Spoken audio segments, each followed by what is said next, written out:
रमेश की उम्र 55 साल हो चुकी थी। बालों की सफेदी, चेहरों की झुर्रियां और आंखों पे थकान जो सिर्फ उसकी उम्र नहीं, उसकी हालात की थी।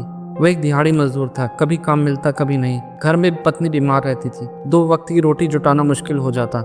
मोहल्ले के किसी आदमी ने बताया अगर उसका राशन कार्ड बन जाए कम से कम सस्ता अनाज मिल जाएगा। बस उसी दिन से रमेश की दौड़ शुरू हो गई, सरकारी दफ्तरों की चक्कर लगाने की दौड़। पहले दिन में बड़े भरोसे के साथ दफ्तर पहुंचा, लंबी लाइन में खड़ा रहा। तो उसकी बारी आई तो बाबू ने उसे बिना देखे कह दिया, फार्म गलत है, अगली बार आना। रमेश ने धीरे से पूछा, साहब क्या गलती है? बाबू ने चिढ़कर कहा, समझ नहीं आता क्या, पढ़े लिखे नहीं हो? लाइन पीछे से चिल्लाने लगी, चल भाई टाइम मत खराब करो। रमेश चुपचाप बाहर आ गया, उसे पढ़ना लिखना नहीं आता था। उसने किसी से फार्म भरवाया था, फिर अगली बार गया। दूसरी बार बाबू ने कागज देखा और बोला, ठीक है लेकिन वेरिफिकेशन बाकी है। रमेश ने उम्मीद से पूछा, कब होएगा साहब? बाबू ने कुर्सी पर सिर पीछे झुकाते हुए धीरे से कहा, काम जल्दी चाहिए तो समझदारी दिखानी पड़ती है। रमेश समझ नहीं पाया क्या मतलब था इसका। बाबू ने मेज के नीचे से हाथ हिलाया, कुछ खर्चा पानी करना पड़ता है वरना महीने लग जाएंगे।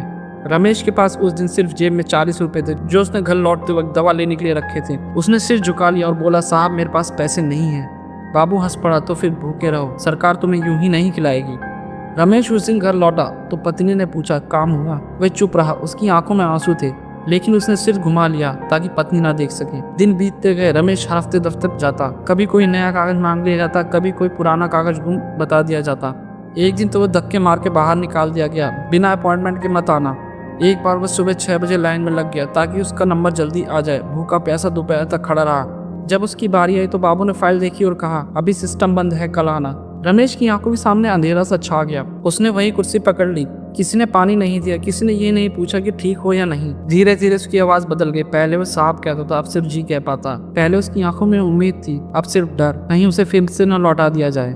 एक दिन बहुत हिम्मत करके उसने कहा, साहब मैं बहुत गरीब हूँ, मेरी बीवी बीमार है, बस राशन कार्ड बनवा दीजिए। बाबू ने बिना उसकी तरफ देखे कहा, सबकी यही कहानी है, यहाँ कोई मुफ्त का काम नहीं होता। उस दिन रमेश दफ्तर के बाद सीढ़ियों पर आकर बैठ गया। सूरज ढल रहा था, लोग आ जा रहे थे। उसके हाथ में वही फाइल थी, मुड़ी हुई, धूल से भरी हुई।